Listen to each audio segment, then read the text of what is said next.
All right, your mom is All right, we're live. Welcome to paraglidingtalk.com. I'm your host, Robert Michaels. Glad you're here. Paraglidingtalk.com. I'm just going to set up my sound here. Want to make sure we're not doing any kind of feedback loops or any of that stuff. Close this. We're going to quiet that down. Welcome. Glad you're here. Bunch of people at the fly-in right now. That's pretty cool. What is it? The Dave Perkins fly-in? Something like that? Purdy. Dave Purdy. Purdens? Purdy. Bunch of people logging in. Welcome. Glad you're here. Check your email. I sent out some invites to people that don't normally get invites, I guess. Come jump on with us, hang out. So many people in the chat. Want to mention a couple sponsors. One of those is PBG Smoke. Check out Ryan Roberts' website, pbgsmoke.com. All kinds of stuff that you can add to your flying repertoire. There's lamels, chase cams. You got headphones. Gave a chase cam away last week, huh? Yeah, we gave one away. I got to figure out. I got to follow up on that. Who won that? That was actually Harley Milne won that chase cam, didn't he? No, that was. Yeah, Was yeah, it? it was. It was Oh. Harley.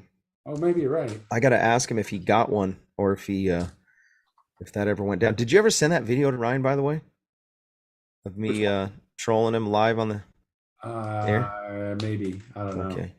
All right. I don't remember if I sent it either, but yeah. Who else? Who else is sponsoring this great show? There's a paramotorprops.com. I don't know if you've heard of those guys. Absolutely amazing. They have some of my money. Yeah. They Decent amount for got some of my money too. You mess up every once in a while, it happens. Don't. It's gonna happen. Of course, my hour to broken prop ratio isn't quite as bad as yours, but mine's pretty bad. Yeah. I broke 2 props in one day. Anyways, I've got also another local sponsor, American Allied Drains and Plumbing. If you're in the San Diego area and you need some plumbing repairs or plumbing needs, anything, you mention Paragliding Talk, they'll give you 10% off. Their phone number is 844-777-9055. Pretty awesome plumbing company. And it's a friend of mine too, so super cool. So tonight's show, if you looked in the description, I want to talk a little bit about the fear factor. There's been a few situations, and I'm going to pull up a video to share that the fear factor is a real deal. There are people that are literally on the ground. Maybe they flew once or twice, but they're probably never going to fly again. And it's because of the fear factor. But then that's a very far extreme of one end of the fear, what do you want to call it, spectrum, right? There's the opposite of the fear spectrum, which I'll just call it intermediate syndrome. So like there's this valley in between, and you should probably find yourself somewhere in between that, right? Fear is a natural thing that we should be dealing with in life. It is a good thing, right? You should have some fear. If you don't have any fear, then you may not last long, right? This sport is not very forgiving. You want to be an extreme soccer player, you might twist an ankle, maybe at the worst break a leg. You want to get into maybe dirt biking. Yeah, there's some inherent dangers with dirt bikes and motorcycles, but when it comes to flying, it's like there's a very there's a good chance if you're doing it wrong and you don't have a healthy fear, you're going to end up getting hurt or dirt yourself. But so I wanted to talk a little bit about that tonight. How do we process? And the first thing the most important thing, I think, and this is kind of anti-selling paragliding and paramotoring, we don't have to do this. This is just for fun. It is all leisure. I don't know anybody that has to go fly. I remember the guys they created a rescue glider and it said rescue on it. You guys see that? This guy flying around and I think it was actually It was the gorilla. Gorilla actually put together some kind of an organization. They were looking for someone that was lost, and I remember guys poking around at the idea of going and looking for people in the swamp or whatever. But the reality is nobody's doing this for a living. Nobody's paramotoring because they have to. Every one of us is doing it just for fun, right? So, having that said, let's talk about recovering from a fear injury. Fear being a healthy aspect of our sport can also become debilitating, where you don't process properly what had happened, and it can happen from different ways, right? It could be that you hurt yourself or you witness someone else hurt themselves. So a guy shows up to Blossom, he's not a local. On his way up the hill, he walks right past the bailout, which is the place where we typically will launch because we're getting a little fatter and lazier, and it's harder to get the Jeep all the way to the top. And it gives you a second chance also. But all the locals were there. We're talking guys that have site records and they're flying all over the world, and they're on the ground. They're checking the weather. They're preparing themselves. And this dude just hikes right past them, doesn't say hi, doesn't shake hands, doesn't introduce himself, doesn't ask what the radio channel is, doesn't nothing, goes right up to the top. And on the top launch, there's some guys with hang gliders, and they're getting ready to do their thing. And the guy, it's windy. This is pre good time to launch, right? So the guy's trying to launch 3:30, something like that. We typically don't launch until maybe 4:30 or 5, and that's the guys that are incredibly well versed at kiting. They're flying D-wings, they're comp pilots, some of them. And anyways, these guys are on the ground, but this guy who shows up decides, I'm going to send it, pulls his glider out, gets dragged across launch. Even one of the hang glider pilots, who is super chill, really doesn't, he wouldn't bother anybody, stopped and said, hey, bro, you should chill. You should wait. Like, those guys down there are waiting for a reason. Those are really good pilots. And the guy said, cool, yeah, okay, thanks, man. And then within like 2 minutes, turned around, pulls glider up. So anyways, he's flying. He figures out how to launch it. There was a little lull, and he gets in the air, but he ends up in a situation over Amen Ridge, takes a huge whack. When the glider came out, it was way out in front of him. There was no way to check it, and he dirted, and he passed away. My friend, who is one of the local pilots, saw it happen. He ran all the way up the top launch and then down to where the guy had crashed. And by the time he got there, he's a mess, tangled up. All of his gear and everything's just in a ball. He's not breathing. Checks for a pulse, no pulse, and they tried to resuscitate him, and nothing.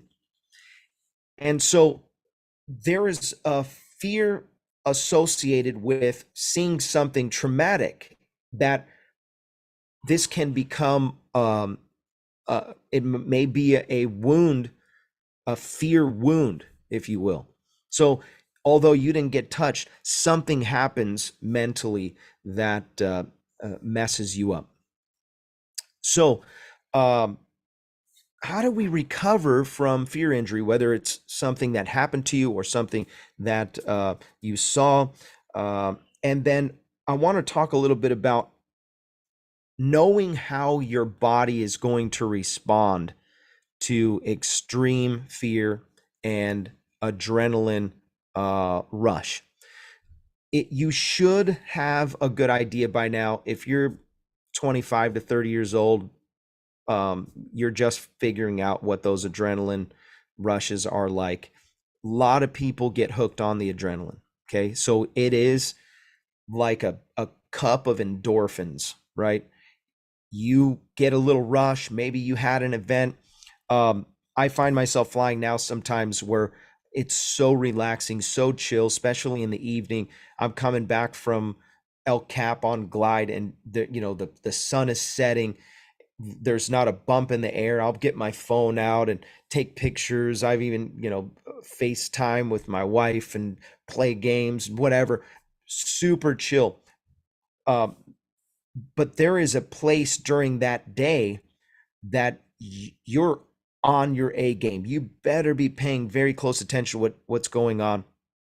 And so just recently, I'm talking about knowing how your body responds. I launch into some stuff that was really spicy. So I'm again at the bailout, bring my wing up, launch, and within the first maybe 3 or 4 seconds, I'm in a big, strong thermal.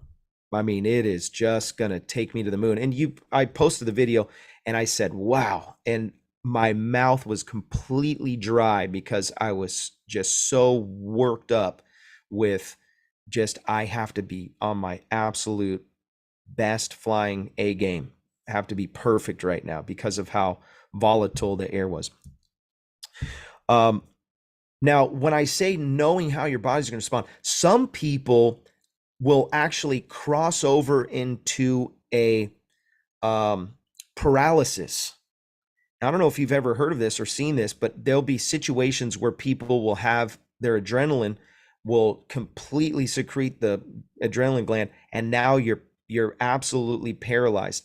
Something that happens, I know this is a super boring episode, but I feel like it needs to be talked about. When your adrenaline gland releases, it actually, there's this natural defense. I heard somebody talking about it. They were like, this was made, for by God because of dinosaurs. You get a limb chopped off by a T-Rex, and what happens when your adrenaline gland secretes, all of your veins actually shrink down a little bit. I don't know if you ever heard this before. So it's a protection thing so that you don't bleed out as fast or whatever. I don't know, intelligent design. But the knowing how your body responds to certain levels of fear, this is an important thing. If you're going to go and send it on a day that's above your flying abilities, or what we like to joke around and we call it, we're just going to get some bump tolerance. I'm going to up my bump tolerance today. Or you had one of those flights where it was a pucker day the whole time, you were a little nervous and scared, and you ranked up on your bump tolerance that day. Know how your body responds to these things. So when especially if you're in the instructing business, right? You're going to see different students are going to come. They're going to be on different levels of the spectrum of fear. Some of them are going to be too crazy, no fear at all. They're ready to send it, and you're like, "Whoa, gear down, big shifter. We're not ready for that yet. You need to just stay on the A wing. Let's practice. Let's do this." And then you have the other end of the spectrum where it's these guys are afraid of everything and can't learn.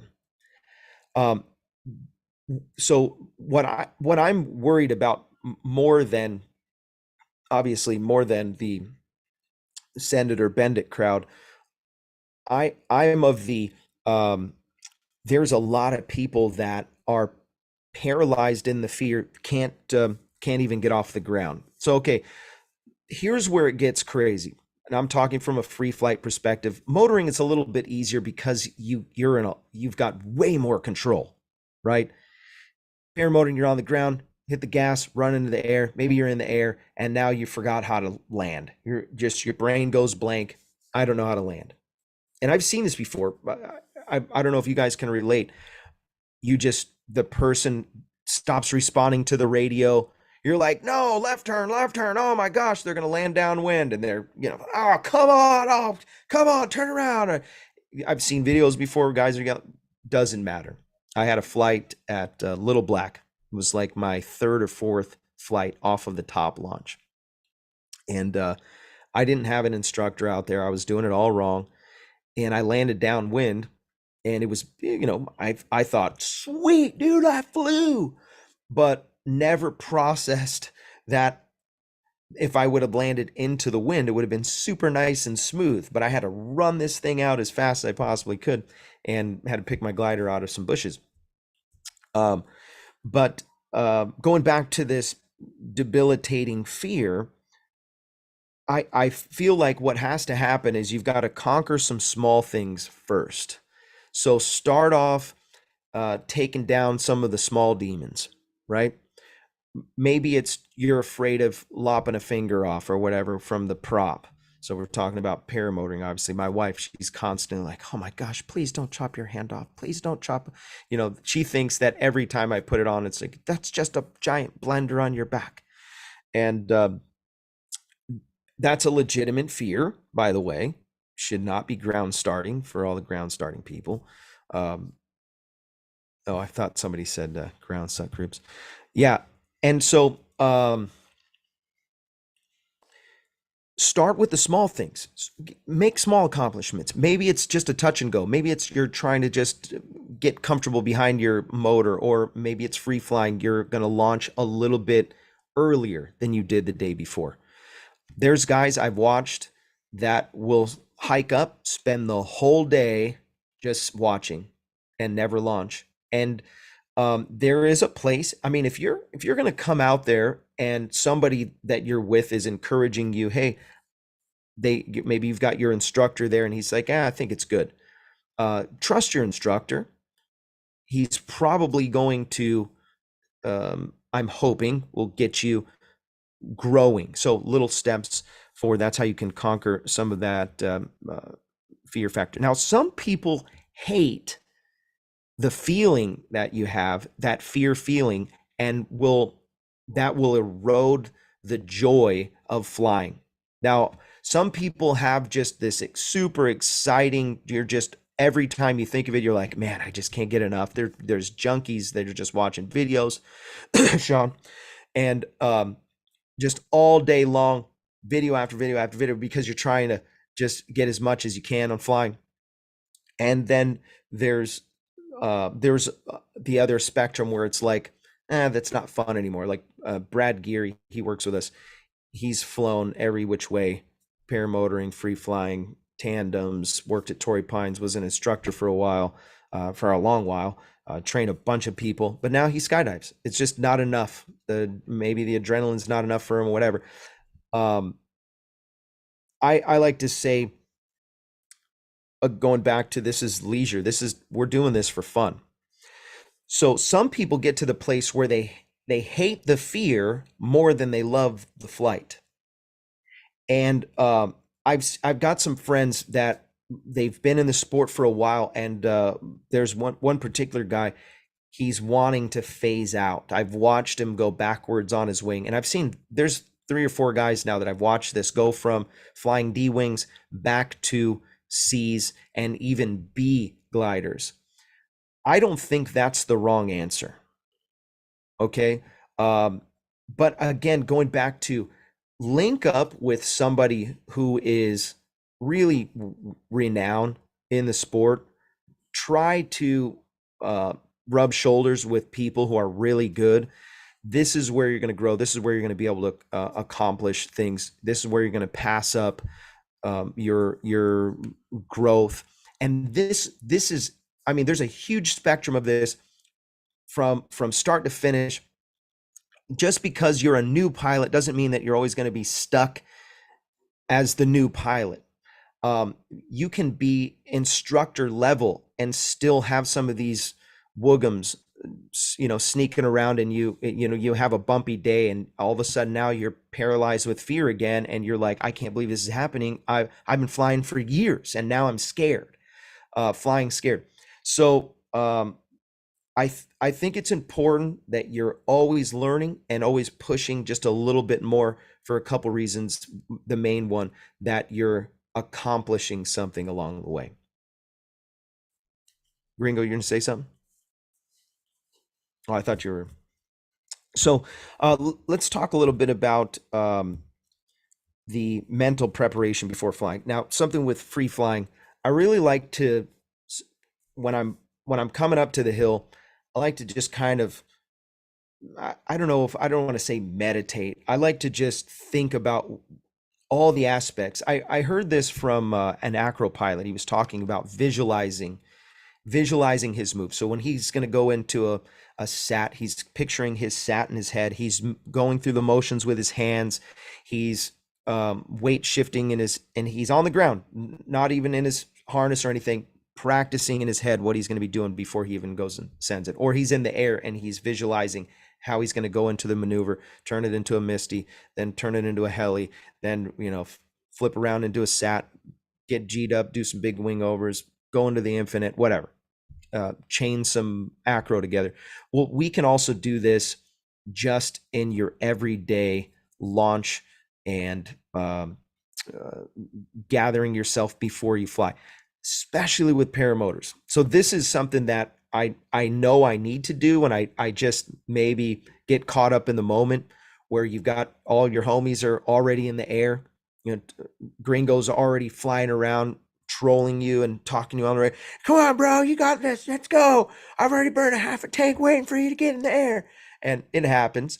And when you're to the place where you're not in your right mind, you're gonna blow up a prop. You're gonna screw up the game. And mental preparation. I don't think people think about it enough. I don't think people talk about it enough. Slow down. Think about what you're doing. There's so many moving parts, especially with paramotoring. Free flight, obviously, there's a bunch of buckles, bunch of things that you got to clip in. You're thinking about, okay, I need to turn on my variometer. I need to turn on my phone so it's tracking. I need to turn in my GPS, make sure that's rolling. By the way, this is just for free. When you go fly, don't fly with your tracker off.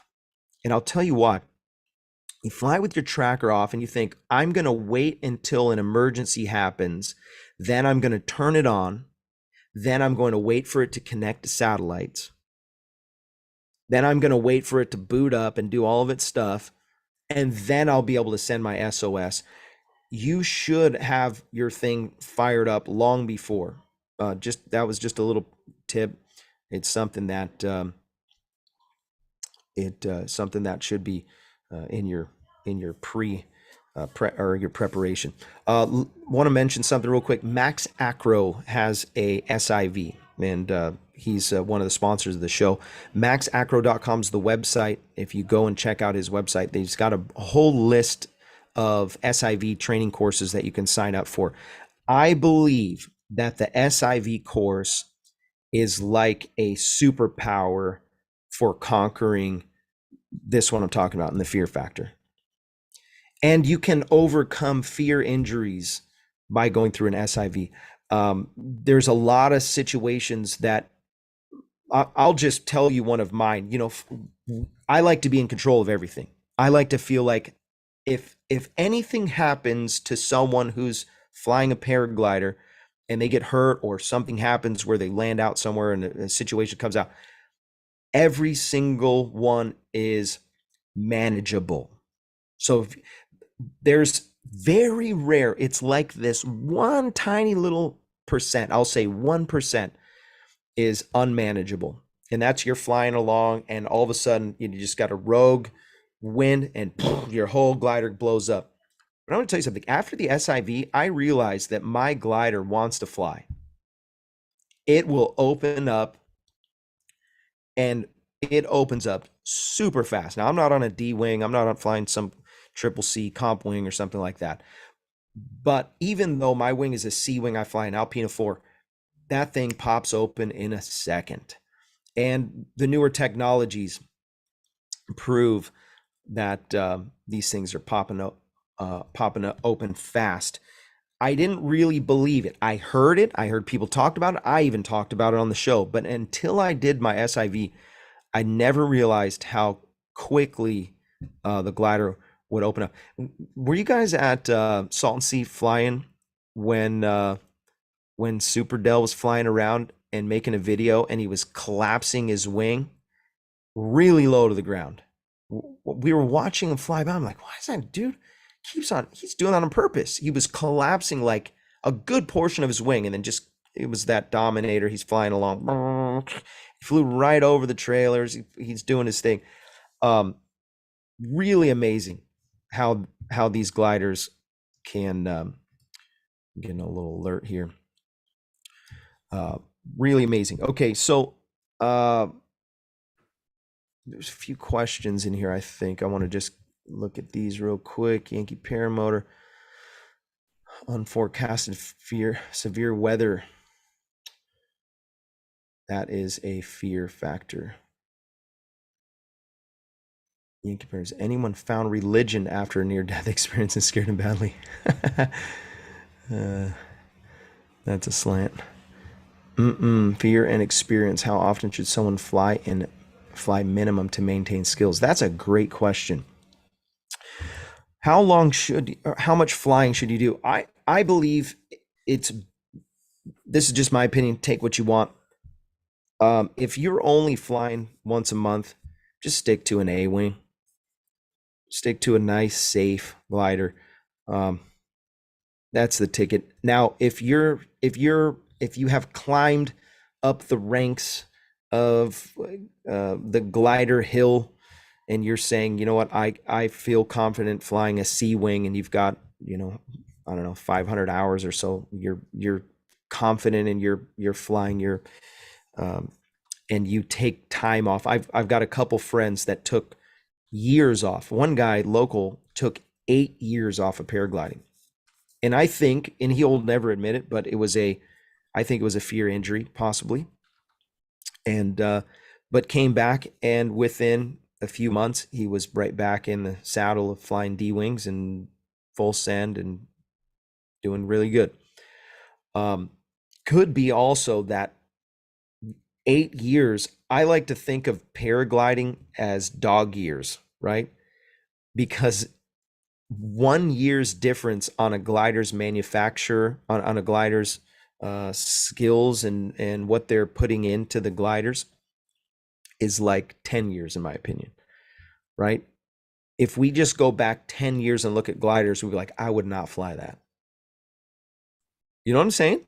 True. And 10 years is not very long. It's like, but like when I tell people I was flying my first glider, I'll share a video real quick. My first glider was an Ozone Vibe. And this glider, let me share this. This glider was from 2004. I don't know if you're gonna be able to see this or not. Let's just do this. But anyways, this was on the 4th of July one year, and I was trying to spot land. Boom. That's Could cool not work. Yeah.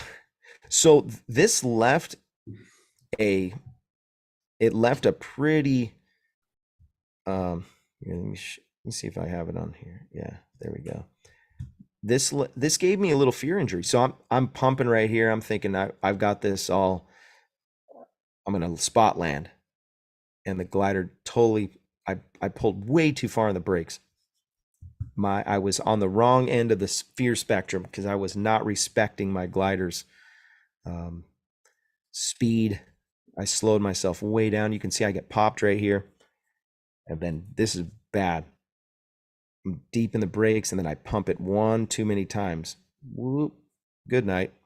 Boom. So I know I've shared that like 20 times. Oh, Will Fly donated $5 to the super chat. He said Resurgence PBG rocks. And he said, I got my first, I think he wants to say tip touch today. Yeah, that's awesome, man. Some lucky guy touched his tip. A little terrifying. I didn't have my glasses on. I'm sorry. First touch today. Yeah, my first tip touch. Change the Thank you, view. this guy. Yeah, Dave actually said that before we started the show. He was saying that he got to fly and got to be the guy that got to the first. It's a little scary, ain't it?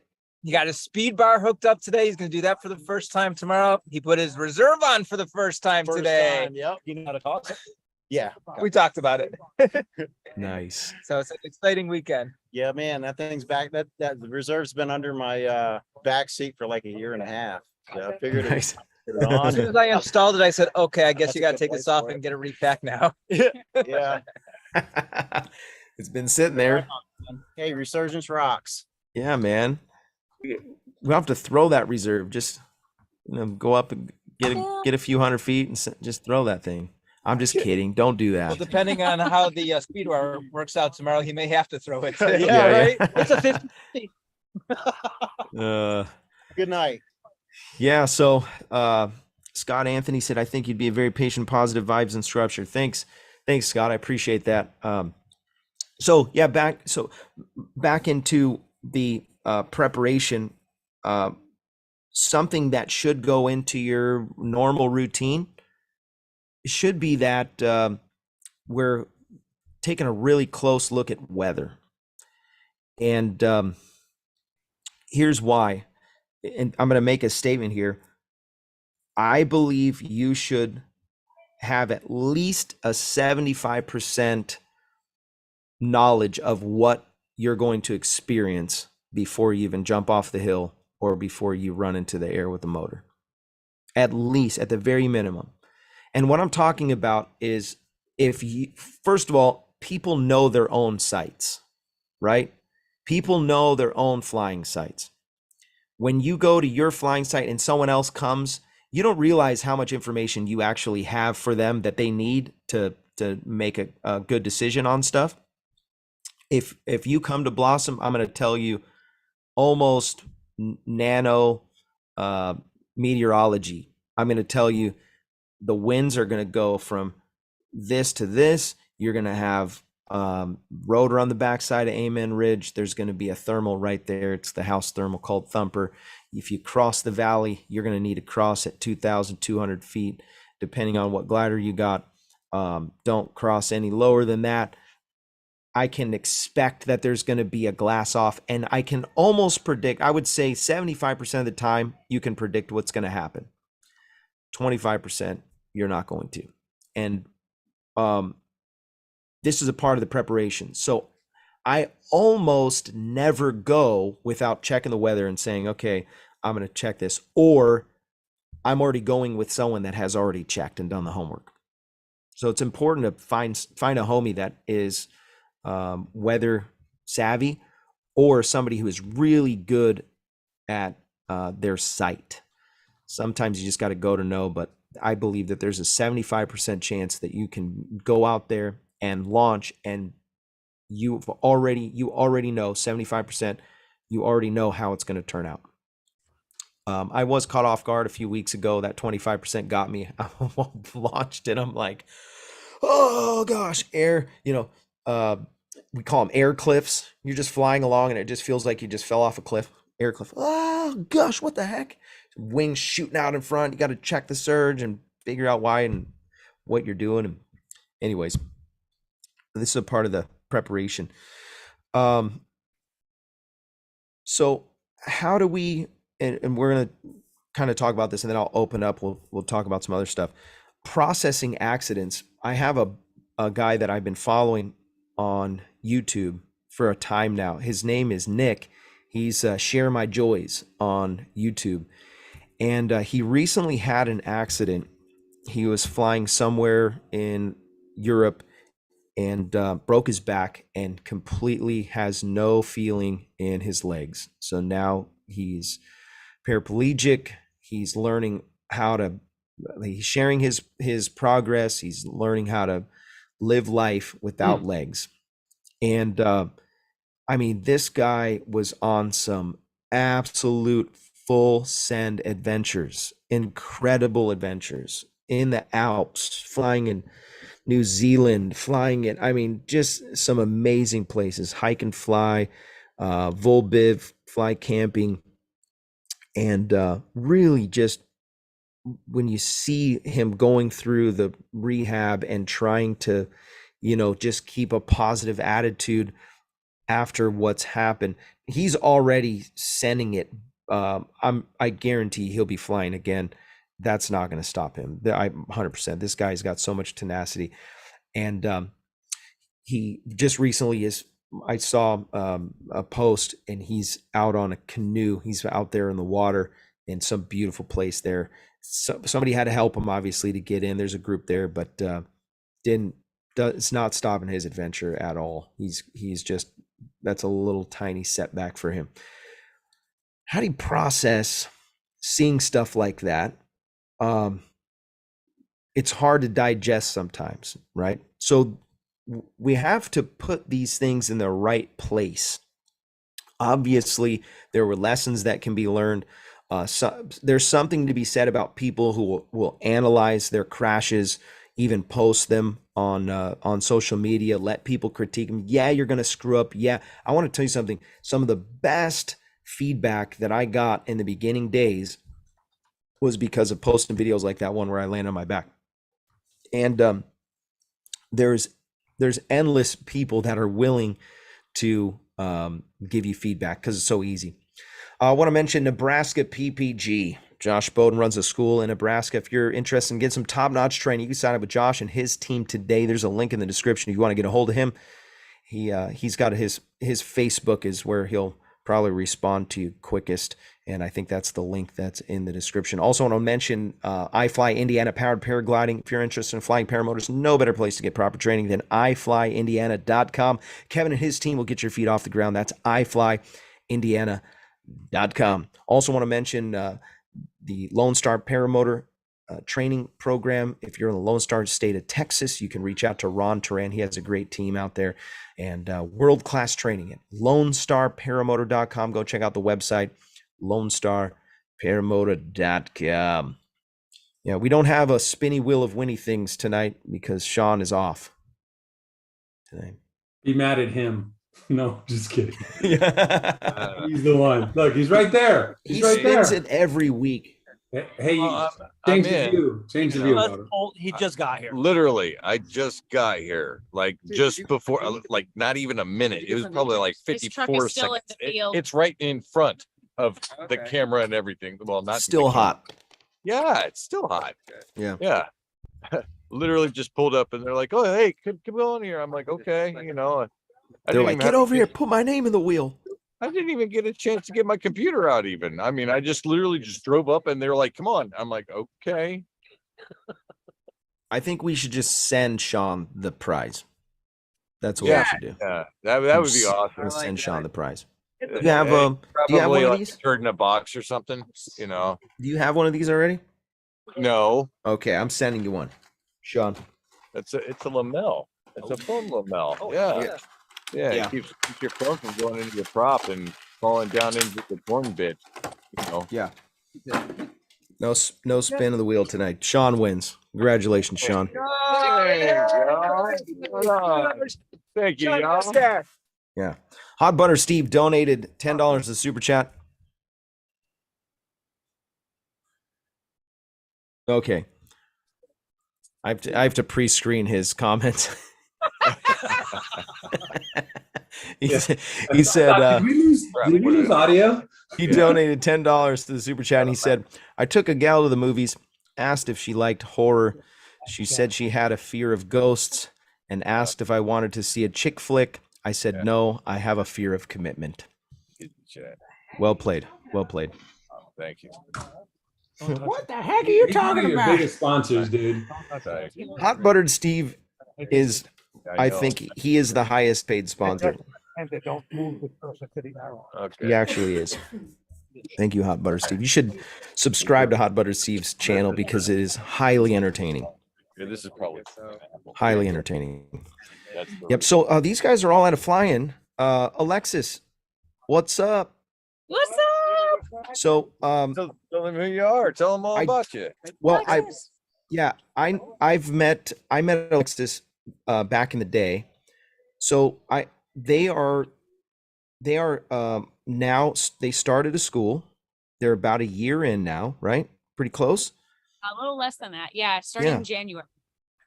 So January would be 1 year. And Justin Fox, Alexis, and they have a couple other people, I think, right? 2 of us. Oh, it's just you two. Oh, I Yep. thought Justin was saying something about a team. There was a whole team. Okay, so it's you two, and we got some students, got some things rolling. I can't even remember the name of the school. Leading Edge PPG. Leading edge Never people. There you realize how go. much you say leading edge until you teach a class when that's your school name. That's actually, yeah, wow, interesting. Is that the leading edge ppg.com? Is it that's the website, Leading Edge PPG? Sure is. Perfect. There you go. You got some free advertisement Coming tonight. in the That's chat. where that's Paraglidingtalk.com. that's who ended up doing my helmet, by the way, my flight helmet. with all the goodies, and Oh, it works awesome, super Nice. loud. I mean, I don't even have to turn it all the way up to be able to hear it anymore. Yeah, those helmets Nice. are really cool. Justin makes them. So he cuts out the ear cups. They're the 3M gel Pelotor cups with the Senna, and then he uses a better speaker, a Bose speaker in them. So they're good stuff. That's Yeah. nice. They're on our website. Okay, I'm there you go. impressed. So you all should check those out seriously, because he does a phenomenal job. He was telling me, he's like, hey, I'm the one that worked. I wanna on see that, that. by the way. Gringo, I was pull like, that "Oh, up." dude." Well, I John got it Wayne in my donated. camera. John Wayne donated $10 to the super chat. Thanks, John Wayne. Appreciate you, man. You gonna go get your helmet, Sean? I want to What's see that? it. I want Yeah, to see it. I'm gonna go get it. I'm running right now. Yeah. What do you want me to pull up? Their website. Whose? Oh, The leading edge? PPG. I got it right here. Hold on. I mean, I could do it, I guess. No, I got you. Oh, there you go. Yeah, you're Hey, just you- faster at the draw. That's why. It's on, right? Yeah. Nice. How can we work together? Contact. Here we go. Want to fly? Sign me up. There they are. About Nice. leading edge. Justin Fox, Alexis Quintana. What gear do new pilots need? That's a good one. Buy your gear before or after training. What do you think? Is that the helmet actually right there? That's the setup? helmet, yeah. Rad.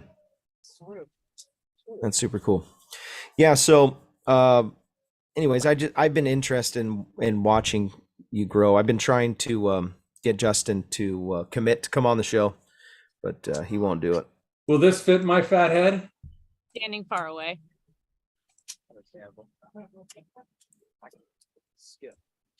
That's pretty cool.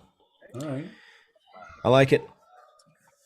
I got I got something wrong with my helmet. I can't. My little deals barely latch now. And they're getting pretty tired. Let's zoom out. Where are we at? Yeah. Ooh. So, can you guys tell me a little bit about that fly-in that you guys are at? Someone else will have to I can. say a Well, little bit. First of all, I got someone here that I'd like to say hi. Come over here. Where are you? Here's a friend of the show, right here. I was gonna say, if you want, take a seat. James Sutherland. Oh Charlie? yeah. What's up, James? What's going on, my Yeah, man? How buddy. you doing, brother? Been a while. Yeah, man. It's been too long. I'm glad you're out there sending it. Yeah, Yeah. Close. it's good. So what's the Perkins flying? Is that what it's called? So this is the Dave Purdon's flying. This is, I think, is year number 23 that Oh he's my put this- word. Yeah, it's probably the oldest flying in the country, I'm guessing. Yeah, it's one of But- the older ones. But it started off really small, I think, for about probably the first. Why is your mom making faces like that? It's usually because there's a little kid behind me and I don't see him. And she'll be like, Oh, man, you need to behave, Linda. I just get so happy to see everybody. I can't, Yeah. I had to jump in the bed. keep in mind, mom she's a footloose mom. So she will, if that song comes on, she's taking off. There you She go. can hardly contain it. That's right. That's right. You Yeah. know me well, Robert. So sorry, Dave. Yes, I sir. interrupted you. So, It was my mom. Dave Purdon's been putting this flying on for 23 years. It started off pretty small, just a small little backyard thing for years and years. And then it grew and it grew and it grew. And I think the last year there was 181 pilots here. I'm guessing there's going to be 150 to 200 this year. Beautiful, beautiful field. You know what? Are you chewing? Oh, you know what? I was just thinking about you. What? So Shane is here. Yeah, what's up? Oh. Never trust a skinny chef Shane on YouTube. Bad timing. So Shane says this is probably his favorite place to fly. Probably it is. It is. Tell him why. Yeah. Because the view is just amazing. Oh, it's insane out here. It's just It's beautiful. How far did you drive, Shane? Swear words. yes. It's absolutely gorgeous. So it's, I wouldn't call them, they're not mountains, but I'd say foothill mountains, like, I don't know, 600-700 feet high. And they're on both. So right behind us here, sorry, Shane, right behind us here is the Ohio River. West Virginia is on the other side. Kentucky. Kentucky or West Virginia? No, it's Kentucky over Oh, I thought it was West Virginia. No, it's Kentucky. So- It's all the same. Kentucky is over there. Right over here. in I Kentucky. don't know why they're giving you a hard time. But so really, we're almost landlocked with these foothill mountains, which if you go past them, there's really no place to land out. But you've got just miles and miles going to the east and west, I believe, unless it correct me. And it's a beautiful, beautiful place to fly. As Shane was saying, it is his favorite place to fly. The LZ is a huge. You got vehicles lined up on both sides of the LZ, but still plenty of room to take off in any direction. Yeah, It's a good that's pretty time. rad. It's Some 2 good- hours from home for me, so I like it. And then, but some of these guys, I think, isn't Shane far away from there? Oh, they froze up. Dang it. No, he's in Florida. I want to know who drove the farthest Uh-oh. there. I don't know, but Dave drove from Texas. Well, he's here also because he's in the Renaissance. He does the Renaissance Festival in Cincinnati, about 25 minutes from my house, which is great because we get to see each other for about 8 weeks at a time. Ripa drove about 15, 16 hours to get here. Ripa probably drove. Probably Ripa's the farthest Small drive. one, yeah. Technically, I live south of Rip. He lives south. So Yeah, there's. Oh no. South. Are we here Screen still? sharing. Oh, we're screen Yeah, you're sharing. still here. Yes. Oh, there you go. Near Yeah, Cincinnati. zoom in. What's that? There you go. Yeah. Hey, don't forget What's that? to mention today is my 27th anniversary And today is Shane's 27th anniversry, wedding. wedding anniversary. Whoa, 27 years? Yes, I sir. turned 27. Wow. And Justin's Hey, that's only- awesome, man. Good job on that. 27 her. years married. it's all her. She does it all. Ripa, how far was your drive? 16 and a half hours. 16 and a half hours. And Shane's got family here nearby, so they Yes. make a trip out of it anyhow. 16 hours? Where'd you drive from, Rip? Middle of Florida, South Florida. Central Florida. Wow. I got the pan feature on. Yeah, not fun. Back and forth. That's a long drive. And you got a trailer? Yeah, I broke it up. Oh. Yeah, you better make a couple days out of that. See, that's not bad for us. Yeah. Well, 24 hours to Florida. Yeah. No. Well, just the whole 16 hours. Well, you got shared driving. So, salt and sea flying, that's a No. few days. You know. Can you fly out to that thing and then just drive out to the wherever the flying is? Who's that drive Yeah. like that? You I could. might do that this year. What are you going to do, though? Where are you going to stay, though? Yeah. Oh, yeah. That's a great one. Salt and Sea's another good one. You got to ask, you're going to have to ask Josh Bowden if you can sleep in his trailer, though. Sleep in his camper. Why, there's no hotels nearby? They're like 30 minutes away. Okay. You might be able to get an Airbnb at the in some of those salt and sea neighborhoods. I don't know, man. They just Okay. a little sketchy. Same ownership of some of those houses that are abandoned now. Vacated. Or we could build something out of the haystacks, like the hay bales. Yeah. Yeah. I wonder how they're going to hold up. I still can't. I'm not sure exactly what they're thinking with those hay bales. I'm interested to see if it'll work. It's kind of weird. So Leading Edge is a sponsor of the flying this year. Do we know any other sponsors? I have no idea. We got a t-shirt on them? But they're a sponsor. Yeah, we're sponsored. Yeah. Hey, Harley Milne is in the chat Great. and he says to ask Dave about his trike cross country plans. Oh, Dave Ruff. All I'm gonna say about it is I got two flights. One's 1,000, almost 1,100 miles. The other one is, according to Harley and my thinking, is probably gonna end up being a US record. In distance, it could be in time. And first one I'll be making about this time next year in 23. The long one I'll be making in 24. Watch my videos and I'll be making more mention of it as I start going through the testing, tuning, and getting ready. Wow. Yeah, and to his credit, he flew for an hour tonight, which was his longest flight ever. So he's on pace. And we're all rooting for him. Good job, Dave. That was a Yep.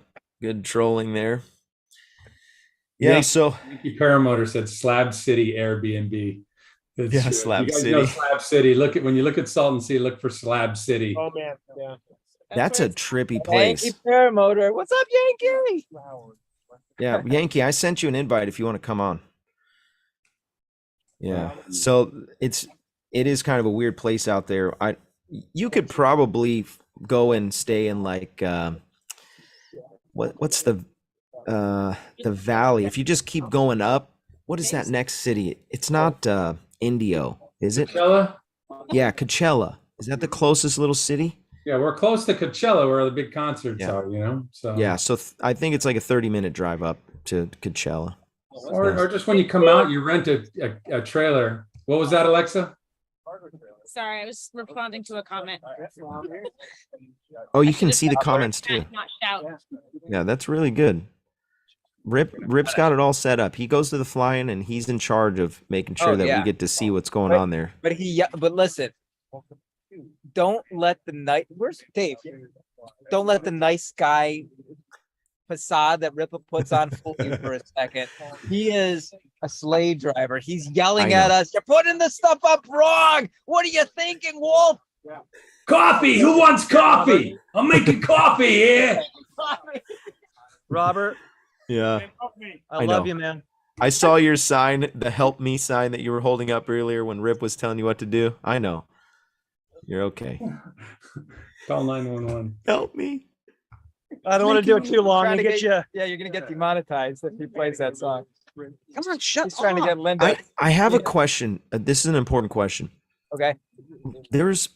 I have a friend. He was at Denny's here in Escondido, and a king from the Renaissance Festival showed up, and he had an entourage of servants with him. That's definitely a question, Dave. Yeah, that does happen. Dude, it was insane. So I wasn't there, but he's telling me all the details about what's going on. James Sutherland donated $20 to Super Chat. Thanks, James. Appreciate your contribution, man. Super cool. He's sitting right there. Someone stole his phone and did that. Well, they moved. They didn't put another zero after that. No, that's this. Hey, listen, James Sutherland has donated like $1,000. I have part of my paramotor is because of James Sutherland contribution. So thank you. Dude, you never did that for me. Yeah. Hey, there's good shows, and then there's I'm Shane comes in. I'm Hear what Shane said? I heard him. He's cold blooded, man. You gotta watch out for him. What are you yelling back there, Rip? Just get back in the kitchen, Rip. So that whole entourage thing, there are people that Yeah. do that professionally and hire entourage. You also see it with Star Wars too, where you'll get a Darth Vader and all the stormtroopers coming in full regalia. So is he paying those girls, or is he actually, like, he had a couple knights to protect the front door? Like, he was serious, and the whole time he's there, they're like, They're not paying. feeding They him all the want to do food. it. They all want to do it. Yeah, I mean, sometimes they do. But a Okay. lot of times you have those clubs like they start going into the SCA and stuff. So then the SCA starts putting stuff on to go into the Renaissance, and they just role play. But sometimes they do. Sometimes those are paid things where you'll get somebody to pay a bunch of people to do the whole entourage and dress up and he's Unreal one of cop. them. He's one of them. So he's not going to tell us the truth. I can already tell. I used to Never I worked mind. with this girl. Her and her boyfriend both were totally into Star Wars, and they were all they have a group like Dave's saying. There's a group of people that are into Star Wars, obviously, and they're wearing their cosplay. They're spending thousands and thousands of dollars on their costumes that actually are like registered to. They have to have a certain level or one of my costumes is that way for my Robin Hood, and I've actually been given people to play the Robin Hood cast as I'm playing Robin Hood. And Yeah, then there you go. That's me on the holding the bow. Right. They come to Comic-Con. Obviously, it's pretty big here. You guys heard of this thing called Comic-Con, right? Yeah. Yeah. Dave, yeah. They don't know. They don't know. They all know. Robert, if you come out and visit, I'll take you to a Renaissance festival and show you places that are unreal. How did we start talking about kings and Renaissance? I'm sorry. Yeah, because he What was does that have to mentioning do with flying? Renaissance. I know. I'm sorry. I know. I'm sorry. I'm sorry. Yeah, 5 minutes. Just Yeah, well, at least I it's can fly without a wing. it's been in the back of my mind for a long time about this. Hey, one I think you forgot was John Wayne donated $10. No, I called it out. Okay, I wasn't sure. Yeah. Thank you, John Wayne, again. I did see that. I love my chatters. I'm going to mute Mom here. Oh my God, you were so mean to her. Oh, I'm sorry. I'm just kidding. I'm just kidding, Mom. You can talk. Don't make any comments. Out of turn, Linda. You're not allowed to talk, Mom. I'm used to it. I just unmute myself. It's a battle, See, the whole show. Robert, the problem is I don't hear you say .com or make fun of your mom enough. Yeah. Yeah, I do make fun of Mom. Probably a little too much. Aw. She's got it coming. She's got it coming. Yeah, so we talked a little bit about the fear factor and the processing through some of the chaos, processing through some of the old things. Maybe you guys want to chime in on that. What are your thoughts on that? How do you get past some of those things? I got some people that literally, one guy, he won't touch a glider anymore, and he free flew with me for a minute. We would hike and fly once or twice a week, and then I messaged him one day, and he's like, "Yeah, I'm done. I'm not doing it anymore. I'm scared." Like, what the heck happened? SIV, okay. Have you done one? Me, the game changed as soon as I took the SIV, both in free flight and in motor. I mean, you don't really do a SIV with a motor, right? There are No. some that. Yeah, I think there are. Yeah, not very many. Santa Croce does it. No kidding. I didn't know that. I watched him do it up in Michigan about 2-3 years ago with a bunch of the guys. I think Justin actually was in it He too. did it. Yeah, so he's amazing. I mean, we already know that anyhow. But he would send like six pilots up at a time, and he'd be on a boat and he'd be on comms with all of them at the same time and just directing them. You go here, you go here. Okay, next one, be ready to go. It's pretty impressive to see what he can do with that. Yeah. You get a discount because you're doing your own, get your own tow. I don't know, maybe. We're like, half price. Just get on radio. Yeah. I don't know. So I we had that question come up in a class recently, like the fear factor thing, because a lot of the pilots up in Michigan, especially, they don't fly for the winter season, or they get very few flights in. And so one of the students was like, well, how do you get confident again to get back into it? And we talked about how first time you go out to the field, you don't expect to fly. Just spend some time kiting, spend some time with your motor, do some lean back exercises. And if you're still not feeling super confident, come out to the field where there can be other people around to kind of help check you. And we'll get calls and text messages from people start of the season each year, just kind of like, hey, I'm looking at weather, looking at this, like, what do I need to be thinking about? But taking it slow and remembering all the steps and being really methodical about things, like, and knowing that you don't have to fly each time you go out. Just right. That's such a good point. That's a huge thing. Like, you feel this pressure, especially if you spend a bunch of money to go on vacation and you're like, I'm taking 5 days off of work. I'm going to be here, whether it's training or just going to a fly-in, and the weather sucks. There was a video going around, guy just got his butt handed to him, should not have launched, and he did. And there's a bunch of pine trees. You've probably seen the video. A bunch of pine trees. He's getting rocked. It's like there's these strong thermals. It's at the end of the night too, and it's strong thermals, and he's getting yanked up, and you can just hear the terror in his voice. He lands. He was cool. Took a couple big whacks, but kind of was, I would argue, he was pressured himself into flying because he's there. I feel like I need to fly. I'm there. I'm hooked in. I'm on the mountain. Yeah. Everyone else is going. I should be able to as well. Yeah, that's a big peer pressure thing, wanting to go, but being able to slow yourself down, just do your steps and know if you're not mentally prepared for it. It's a big deal, I think. And like you had mentioned earlier, you could get scared even if you don't have your own incidents. Like if you see someone else have an incident, or if you're just not current, like all of those things will play into it. You need to be mentally prepared to get up in the air. Yeah. I don't know who it was. Somebody in the chat said that sorry, my wife just texted me. Yes, I want to eat. She's like, it's 7:00. Get off of there. Dinner's ready.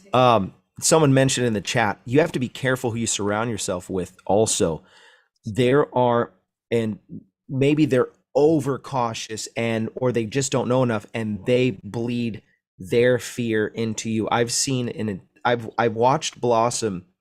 I'm careful who I listen to. So I've watched times where a whole group of guys don't launch. And it's because there's one in the group that's like, nope, I'm not launching. This is horrible, blah, blah, blah, or whatever. And it's almost like a poison. And this is what I was getting at earlier about trusting your instructor and being sensitive to what he's, if you're already signed up with an instructor and you're with that guy, you better trust him. That's a really important part. Obviously, you need to do your homework before you choose your instructor. I want to mention one more sponsor, Resurgence PPG. If you're interested in supporting our men and women of uniform, you can make a tax-deductible donation to resurgenceppg.com. And when you donate, you're sponsoring those who have put their lives on the line for your freedom. You can reach out to Todd Scandrett at resurgencepppg.com if you want to do that. That's my favorite. That's your favorite? Resurgence PPG? I think it's amazing what he does. You got a lot of comments tonight. I didn't say anything. Huh? Don't know. There's a lot of sensitive stuff here. She just threw this at me. Who did? Are you Live on calling the yourself air. sensitive, Robert? Are you There's some Better get over sensitive here. stuff here. Hey, Grandma Robert, can thanks have for a having us talk. on the show tonight. Yeah, you guys are awesome. Thank you so much for coming and Thanks, listening. everybody. Yeah, you guys are awesome. We're gonna go to the after show. These guys are. I these didn't guys- disappear. I had to pee. Yeah. John, I He miss was gone you, that whole John. time. Here in the shadows. Uh, Miss you, You didn't Sean. pee on the runway, did you? Sean's tanked already. No, You did. didn't you? maybe. Thanks, guys, Andy. thanks again. We'll. I'm gonna put the link if you want to jump on with us. I'm gonna put it in the chat so you can hang out. We'll hang out Night, for a little while longer. everybody. Yeah, don't Night, leave. everybody.